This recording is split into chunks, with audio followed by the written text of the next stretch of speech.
the hearing is, our ears are more and more solicited today than they have ever been.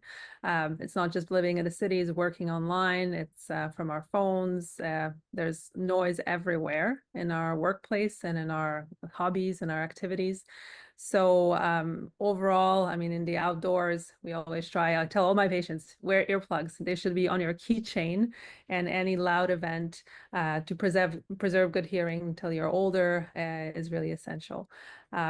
Then, I mean, for the workplace and the rest on the phones, the volume should always be less than half of the maximum. It's the added damage, air horns and blast injuries. They happen. It can be quite traumatic, but they're rare. They're a small amount compared to the daily noise that we're exposed to. So whatever the sounds are, they should be always less than 85 decibels for 8 hours sustained. And even that is quite a lot. This is when damage will occur with noise-induced hearing loss. But then there is acoustic trauma and blast injuries, which are surprising noises where our ear can protect itself. And that's above 120 dBs. So that can be like explosions are 140, 150, and that's the extreme. But anywhere between those two, they can be quite significant damage. And it's not one size fits all. What's safe for me might not be safe for you. So these are averages. So I always say, let's aim on the lower side. So now is the time for festivals coming up and big events and music. I'm all for it with earplugs in, because if you're the closer you are to the stage or to the amplifiers, the more likely you are to stick around for longer, and then damage incurs. One of the signs of damage is to have ringing in your ears after the event. So these are called temporary threshold shifts. So that means your ear is telling you that something is a bit different. And usually that recovers within 24, 48 hours, but it's cumulative. So the more you go out clubbing or events and you have that, the more likely is that eventually the hearing will not recover. And even that tinnitus can be quite permanent. For sure. So it's all cumulative.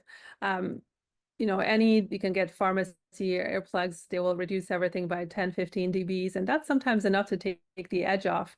As I said, 85 dB, we can take that, but 110, we're having more trouble. So we're not that far from needing just a little bit to bring it lower. And if somebody is really concerned about the quality of music, you can get musician earplugs, which are custom made to have a filter. You can order them online, and then you'll appreciate the quality of the music as much.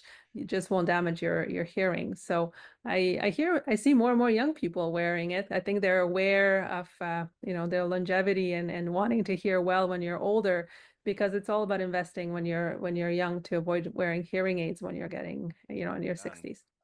So there are two types of damage, as we said. There's the temporary one, and these are the warning signs. Is when you get out of an event, you have the ringing, and I think that's a sign that from there on, you should always wear earplugs when you go to these events. And then there's let's say there's a blast injury, or somebody just had an air horn in our ear, we have pain, and then the hearing instantly goes down. We might give cortisone, we might give anti-inflammatories, but it's really, it's the body will tell us. But when a blast injury has happened, often it does not recover. That's the same for nerve regeneration. We haven't been able to recover that yet. So often once the damage is done, we don't regenerate the hair cells, which is why it's important to really look at the volume. I think that noise canceling earphones are good in the sense that you will be able to tune out the background noise and therefore keep your volume low. Where I worry about is when, let's say I'm taking the metro, I'm next to somebody and I can hear their own music, is because they're using the music or whatever they're listening to drown out the background noise. And that's where, if you don't have noise canceling, you'll go over the limit. And if you do that every day on your commute, in the long run, that will probably have an impact.